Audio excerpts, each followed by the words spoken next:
할렐루야. 지난 시간에 이어서 이제 마태복음, 복음서의 정의, 그리고 마태복음의 서론, 이제 통해서 본문까지 상고해 봤습니다. 이제 그 본문 말씀에 대한 이제 그 의미를 말씀드리는 시간이 세 번째 시간이 되겠습니다. 그래서 마태복음 이제 세 번째 시간에 여러분과 함께 하고 있습니다.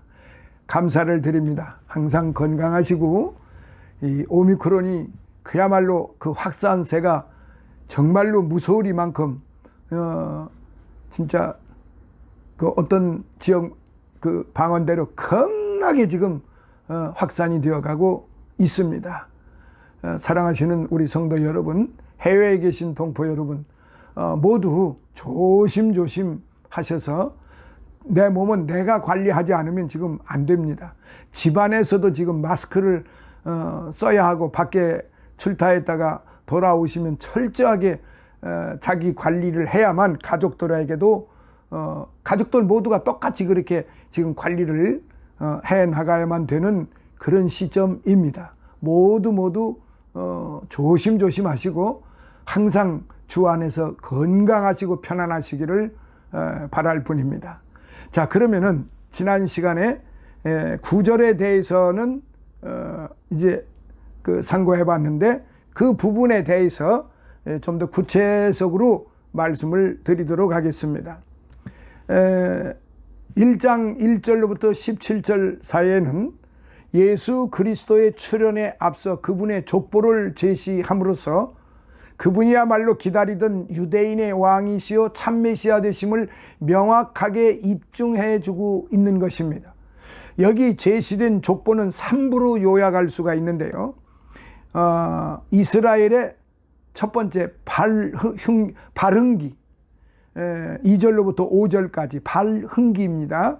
그리고 두 번째 쇠퇴기, 6절로부터 11절 쇠퇴기입니다. 그 다음에 세 번째 회복기, 12절로부터 16절입니다. 이는 구속사적으로 인류가 주의 형상으로 피조, 불순종에 의한 범죄, 예수로 이러한 구속의 절차를 밟아온 것에 비견될 만 합니다. 자, 그러면은 예수 그리스도의 족보와 관련해서 몇 가지 알기 쉽도록 간단 명료하게 우리 성도님들께 말씀을 드리고자 합니다. 자, 그 첫 번째, 예수 그리스도가 언약의 후손임을 입증해 줍니다. 이 족보는 신빙성이 없이 기록된 것이 아니에요. 또한 어떤 위대한 사람들의 족보들이 흔히 그런 것처럼 허황되게 찬란한 혈통을 자랑하기 위한 것도 아닙니다. 우리 민족의 족보하고 지금 이 유대인의, 특히 예수 그리스도의 아브라함부터 시작하는 예수 그리스도까지의 그 족보 내용을 보면 판이하게 다릅니다. 무슨 벼슬을 했고, 무슨 일이 있었고, 누가 어떤 벼슬을 했고, 그 벼슬의 직급이 무엇이고, 그거를 족보에 아주 세세하게 기록되어 있는 것이 우리의 족보입니다. 그러나 이 아브라함과 요셉에 이르기까지 42대의 족보는 그냥 누가 누구를 낳고 누가 누구를 낳고 누가 누구를 낳고의 그 주안점이 있습니다. 낳고의 그 본질이 있다는 것입니다. 끊임없이 생산적인 축복, 생산적인 은혜, 생산적인 구속의 그 은혜가 계속 낳고로 42대까지 흐르면서 오늘날에 이르기까지 계속 이어지고 있다는 사실입니다. 여기에서 엄청난 차이가 있어요. 그래서 이 마태복음에 나오는 이 족보의 그 정의는 우리 족보하고는 환희하게 다릅니다. 즉 구속사적으로 볼 때 하늘나라의 족보입니다. 그러나 우리들의 족보는 세상의 족보입니다. 이게 다릅니다.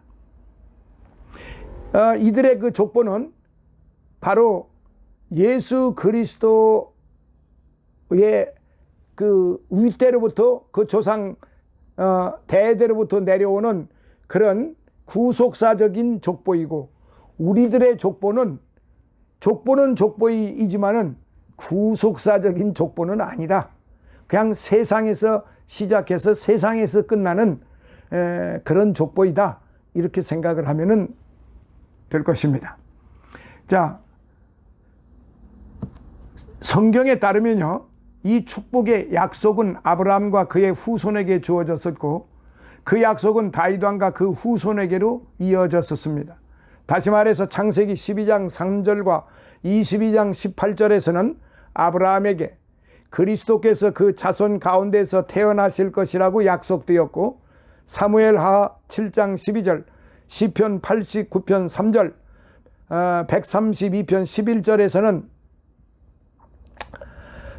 다윗에게, 그리고 메시아가 그 자손으로 오실 것이 약속이 되었었습니다. 그러므로 예수께서 아브라함과 다윗의 자손이 아니라면 그분은 약속된 메시아가 아닌 것이지요.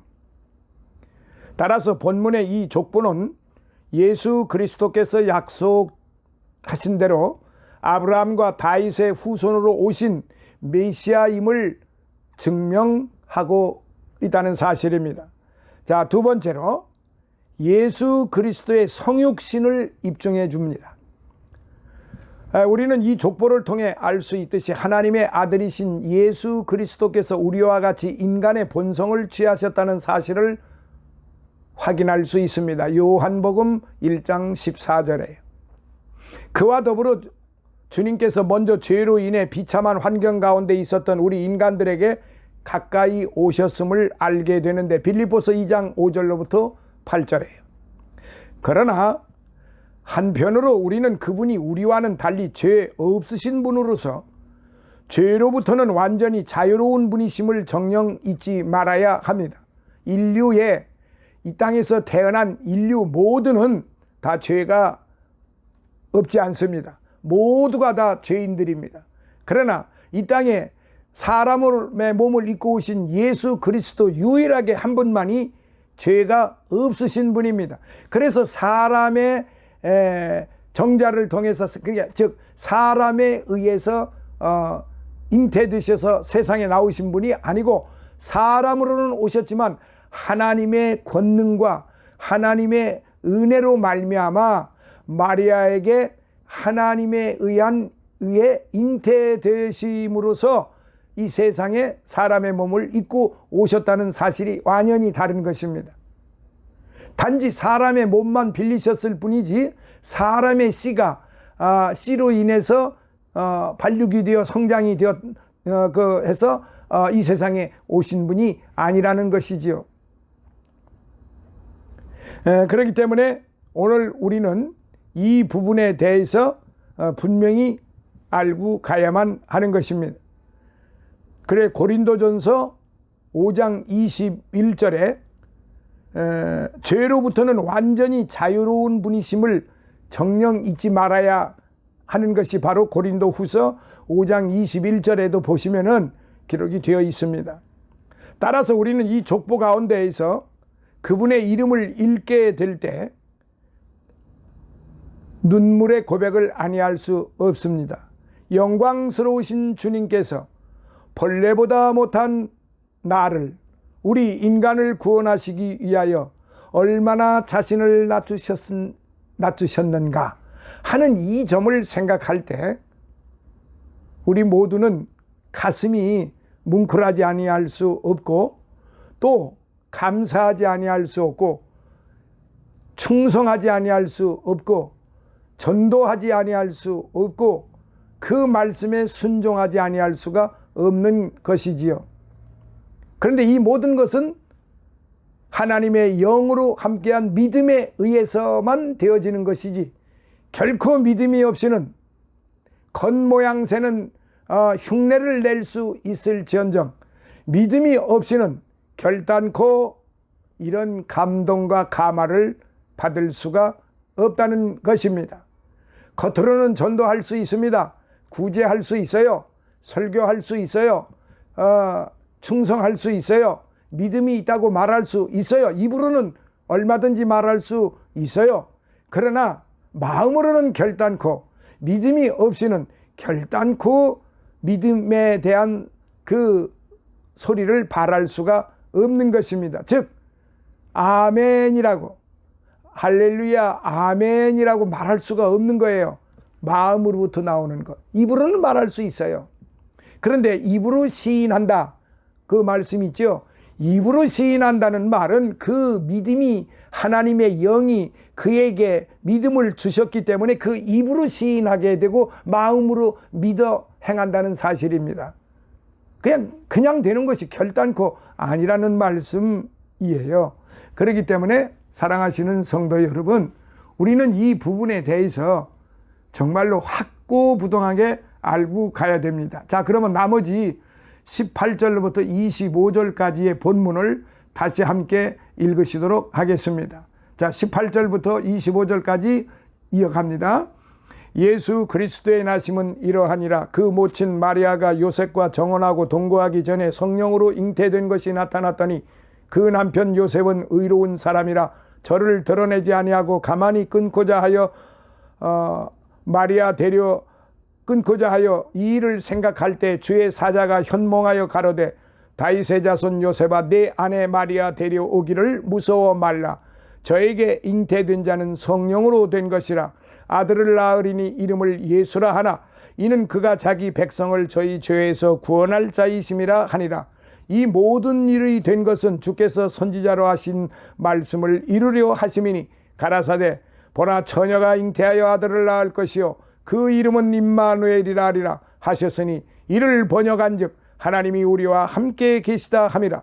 요셉이 잠을 깨어 일어나서 주의 사자의 분부대로 행하여 그 아내를 데려왔으나 아들을 낳기까지 동침치 아니하더니 나음에 이름을 예수라 하니라. 아멘. 사랑하시는 여러분, 여기 이제 절수를 잠시 상고해 봅니다. 정혼, 혼인을 결정하는데 이 약혼입니다. 유대인들은 관례상 1년간의 약혼 기간을 가졌습니다. 정혼한 남녀는 율법상 부부로 간주됩니다. 따라서 정혼 후 다른 남자와 간음한 경우 사형에 처해졌습니다. 신명기 22장 23절로부터 24절의 말씀. 그래서 성령으로 잉태되었는데 이는 신과 인간의 결합의 결과를 의미하는 것이 아니라 제2위이신 예수께서 성육신, 즉 육신을 가지기 위한 비상한 방법으로 성령의 능력에 의해 여인의 태중에 잉태된 사실을 말하는 것입니다. 제가 방금 전 말씀드린 그 말씀입니다. 19절 드러내지 아니했다. 드러내지 아니하고 모세의 율법에 의한 공개 처형이나 모욕 등에 의하지 아니하고 끊고자 하여 증인들 앞에서 이혼 증서를 주고 파혼한다는 말이에요. 그런데 20절에 보니까 주의 사자가 요셉에게 현몽합니다. 구약에 나타난 주의 사자는 하나님과 동일시 되기도 하고 창세기 16장 7절 또한 하나님과 엄격히 분리되기도 했습니다. 출애굽기 33장 1절.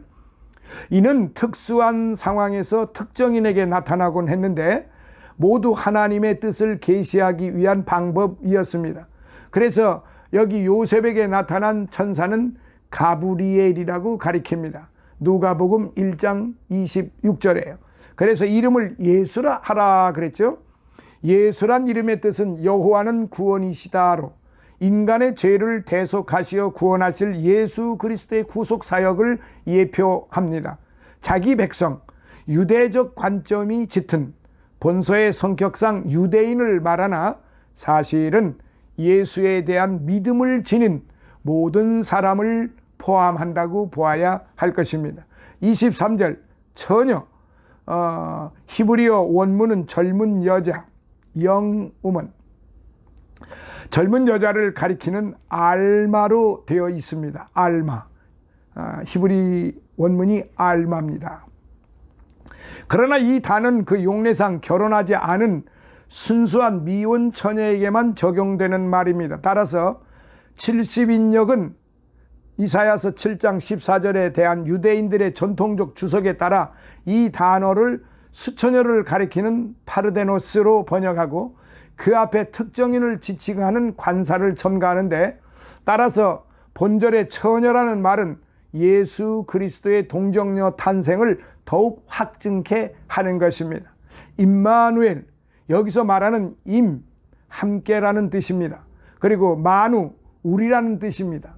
자, 잘 들으세요. 그냥 우리가 임마누엘, 하나님이 우리와 함께 하시다라고 이렇게는 다들 알고 있어요. 근데 이것도 모르시는 분들이 또 많이 계시죠. 그래서 오늘 제가 분명하게 원어 해석을 말씀드리면은, 여기서 임이라는 뜻은 우리라는 뜻입니다. 임이라고 하는 뜻은 우리라는 뜻이고, 그 다음에 마누라고 하는 뜻은 아니야, 제가 실수했습니다. 함께라는 뜻입니다. 임이라고 하는 것은 함께라는 뜻이고, 마누라고 하는 뜻은 우리라는 뜻입니다. 제가 이를 새롭게 이렇게 그 탈착을 하고 이렇게 꼈다 뺐다 이렇게 하다가 보니까 발음이 자꾸 어그러집니다. 이해하시기 바랍니다.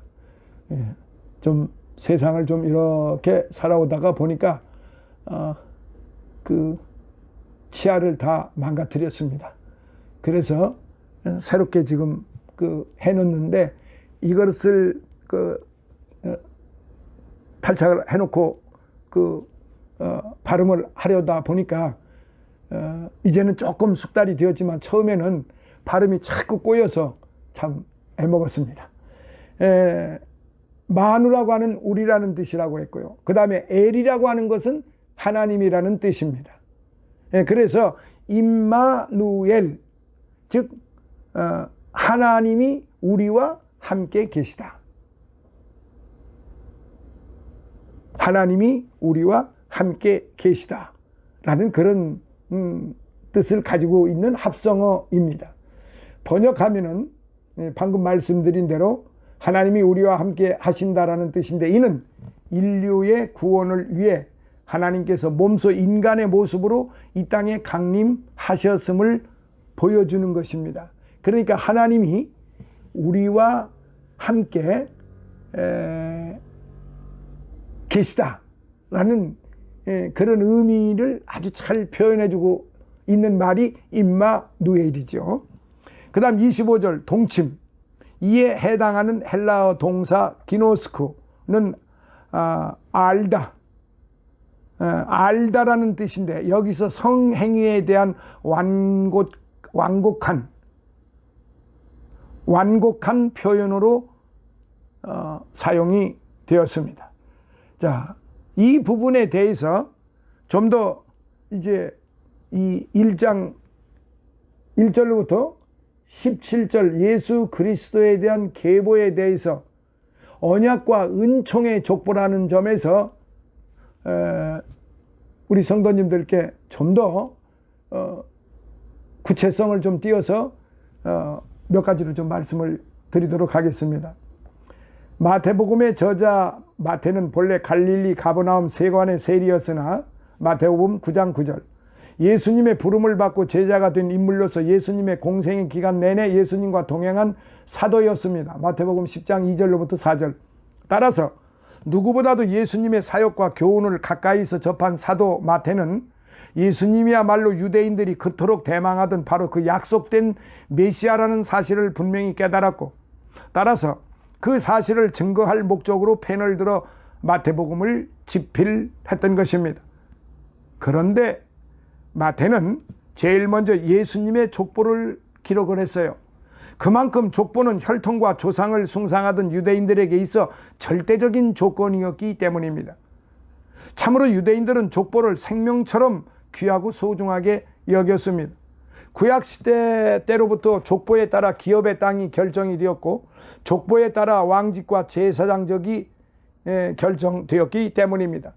이런 맥락에서 볼 때 유대인들은 모세의 율법과 선지자들의 예언을 조차 장차 올 유대인의 왕 메시아는 반드시 아브라함과 다윗의 혈통에서 탄생할 것이라고 굳게 믿고 있었기 때문입니다. 그래서 마태가 제일 먼저 족보로부터 확실한 확증을 시키기 위하여 이게 족보로부터 시작을 한 것입니다. 그래서 학자들은 대부분이 마태복음은 유대인들을 향한 복음이다, 그렇게 표현을 합니다만은 실상으로는 분명히 겉으로는 유대인들을 향한 복음이지만은 실상은 영적으로 볼 때 모든 온 인류의 그 택정함을 받은 사람들, 구원함을 받을 사람들을 위한 영적인 그런 복음서이기 때문에 유독 꼭 유대인들만을 위한 것이라고 보기에는 조금 빈약합니다. 그러나 내용상으로 봤을 때에는 마태복음이 유대인의 왕이다라고 하는, 즉 그래서 마태복음을 왕복음이라고 신학적으로는 그렇게 표현을 하고, 또 다시 다른 표현으로 말하면은 사자복음이다. 동물 중에서 사자가 왕격이잖아요. 그래서 사자복음이라고 그렇게 칭하기도 하는 것입니다. 따라서 아브라함과 다윗의 혈통에서 벗어난 자는 결코 약속된 메시아를 그러니까 약속된 메시아 일수가 없었다는 이야기로 결론이 지어지는 거죠. 마태는 예수님의 생애를 소개하기 전에 무엇보다도 먼저 예수님의 족보를 기록함으로써 예수 그리스도야말로 유대인을 비롯하여 온 인류가 그토록 대망하던 아브라함과 다윗의 자손 그리스도 곧 메시아라는 사실을 분명히 만천하에 천명하고자 했던 것입니다. 자, 그러면은 이런 점에서 볼 때 마태복음 초두에 등장하는 예수님의 족보는 그 형식적인 기록이 결코 아니라 구약과 신약을 연결하는 필수적인 가교요, 하나님의 언약의 신실성을 입증해주는 확실한 증표이기도 합니다. 참으로 예수님의 족보는 구약의 핵심이요 신약의 근거입니다. 왜냐하면은 우리는 본문의 족보를 통해서 비로소 예수 그리스도야말로 하나님의 언약을 조차 유대인의 왕으로 이 땅에 오신 온 인류의 구세주라는 사실을 깨닫고 확신할 수 있기 때문인 것입니다. 따라서 우리는 본 족보를 통하여 큰 은혜를 받을 수가 있는 것입니다. 그러나 이걸 지식적으로는 그냥 족보에 불과한 것뿐입니다. 하나님의 영적으로 믿음으로 이 말씀을 볼 때 낳고 제가 앞전에 말씀드렸죠. 누가 누구를 낳고 누가 누구를 낳고 하는 것을 이게 내 중심대로 보면은 아무런 효과가 없고 아무런 의미가 없습니다. 그러나 하나님 편에서 하나님 예수 그리스도의 마음으로 이것을 읽게 되면은 그 한편 하나하나 낳고 가는 그 과정이 얼마나 의미심장하고 얼마나 그 안에 구속사적인 은총이 들어가 있고 하나님께서 우리 예수 그리스도께서 우리를 얼마나 사랑하시고 그리고 죄인들을 얼마나 사랑하시고 그리고 죄인들을 위하여 어떻게 하실 것인가를 이 낳고 하는 속에서 다 깨달아지게 되는 것입니다. 그래서 마태복음 1장 1절부터 17절을 계속적으로 예수 그리스도의 마음을 가지고 한번 읽어보세요. 그러면은 내 마음이 맑아집니다. 왜? 생명수가 계속 생명의 열매가 낳고 지금 아브라함부터 요셉에 이르기까지 42대의 족보 낳고는 이게 생명수입니다. 생명의 강가에서 계속 흐르는 물줄기와 같습니다. 여러분, 갈릴리 호수와 사해바다를 아시지요? 갈릴리 호수는 참으로 물이 계속 생명력이 있습니다. 왜냐하면 물이 계속 돌고 있기 때문에 그렇습니다. 물이 돈다는 말은 위에서 요단강에서 내려오는 그 구정물 갖가지 그 물들을 갈릴리 호수가 다 그걸 받아들여서 거기서 정화를 시킵니다. 빙빙 돌면서. 그러니까 그 안에는 생물들이 삽니다. 고기들이 삽니다. 그러니까 갈릴리 어부들이 그 먹고 사는 거기에 그 터전입니다. 그래서 고기를 잡아서 시장에 내다 팔고 자기네들 먹기도 하고 온갖 식물들이 주변에 그 식물들을 채집을 해서 먹고 사는 것입니다. 그러나 그 갈릴리 바다에서 그 호수에서 이렇게 빙글빙글 돌면서 흐르는 그 줄기를 쭉 따라가다 보면은 어디까지 가느냐 하면은 사해 바다까지 갑니다. 사해 바다라고 하는 거는 거기가 딱 막혀 있는 곳입니다. 사해 바다라고 하는 것은 나갈 길이 없어요. 거기 가면 끝이에요. 그러면 그 물이 거기까지 갔는데 그 물이 어떻게 됩니까? 모두가 오는 족족 오는 만큼 매일매일 증발이 됩니다. 그러니까 물이 계속 내려오는 만큼 사해 바다는 계속 증발이 되어서 수증기가 되어서 계속 공중으로 흩어집니다. 그런데 사해 바다는요, 맑기는 엄청 맑아도 거기는 생명력이 없습니다. 고기가 살 수가 없습니다. 식물이 살 수가 없습니다. 왜냐? 흐르지 않기 때문에요. 그러니까 사랑하시는 성도 여러분, 갈릴리 호수가 되시겠습니까? 사해 바다가 되시겠습니까? 한번 자기 자신을 한번 생각을 해보시죠. 우리 모두 스스로를 한번 살펴봐야 되지 않겠습니까? 내가 지금 갈릴리 호수와 같은 그런 마음을, 그런 환경을 가지고 있는가?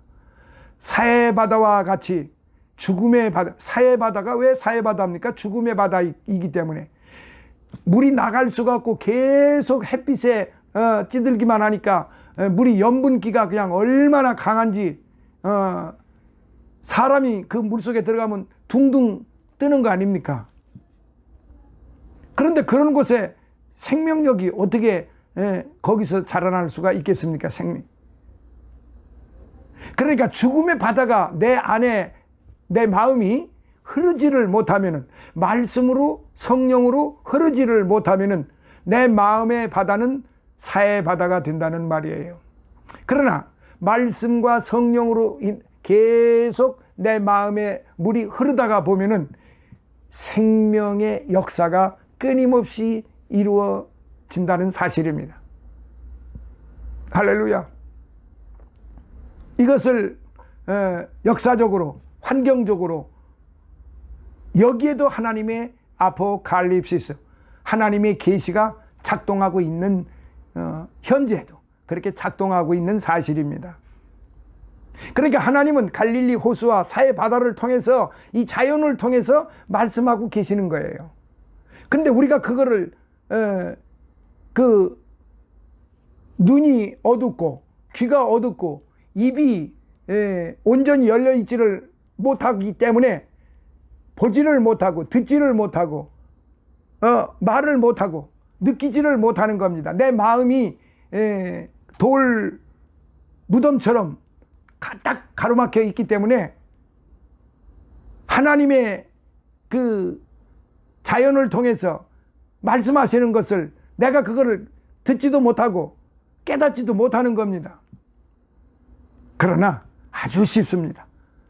주여, 내게 믿음을 주세요.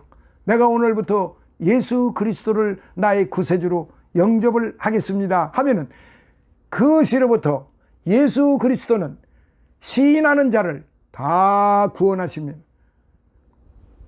내가 예수 그리스도를 믿습니다. 요한복음 3장 16절 제가 자주 말씀드리잖아요. 하나님이 이처럼 세상을 사랑하사 독생자를 주셨으니 누구든지 저를 믿는 자마다 멸망치 않고 영생을 얻게 하려 하심이니라. 아멘. 지금 이 시간 혹이라도 믿음을 소유하지 못하고 계시는 분은 지금 이 시간 예수 그리스도를 나의 구세주로 영접하시면 이와 같이 엄청난 은혜를, 축복을 받게 됩니다.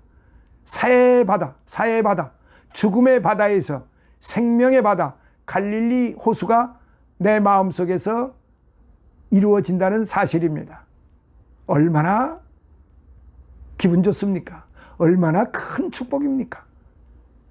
사랑하시는 여러분, 이 시간에 우리 성도 여러분들은 다 믿음으로 성도라고 하는 칭호를 받고 있지만은, 존귀함을 받는 성도라고 칭호를 받고 있지만은, 아직도 예수 그리스도를 나의 구세주로 영접지 못하신 분들이 계시다고 하면은 지금 이 시간입니다. 내일이 아니에요. 조금 있다가가 아닙니다. 지금 이 시간 내가 예수를 믿습니다, 진심으로 고백을 하시면은 우리 주님은 자비하시고 인애로우셔서 그렇게 고백하는 자에게 즉시로 성령님을 통하여 믿음을 주시고 하늘의 신령한 축복과 땅의 풍성하고 기름진 축복으로, 즉 갈릴리 호수와 같은 그런 생명의 바다로 이끌어 그리고 만들어 주신다는 사실입니다.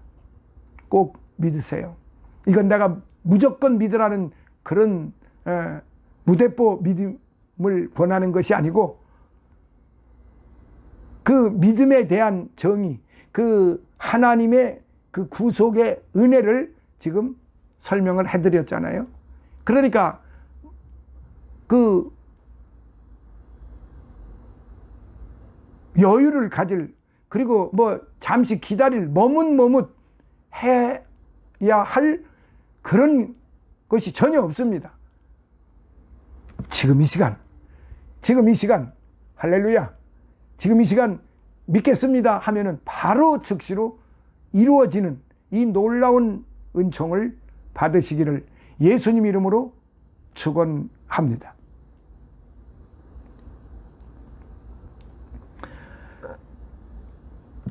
그래서 예수님의 족보는 언약의 족보라는 사실입니다.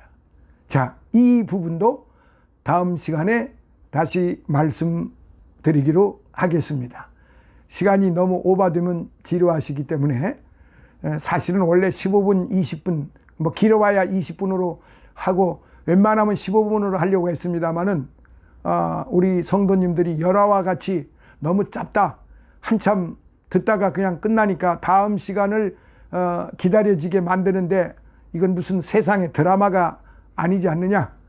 그러니까 웬만큼 좀 해달라.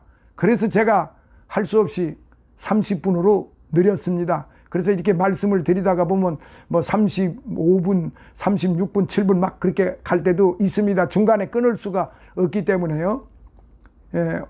그래서 항상 30분대 타임으로 제가 지금 한 편씩 말씀을 드리고 있는 것입니다. 자, 그렇다고 하면은 지금 이제 세 번째 시간을 마무리하고 다음 네 번째 시간으로 해서 여러분들을 뵙도록 그렇게 하겠습니다. 할렐루야, 감사합니다.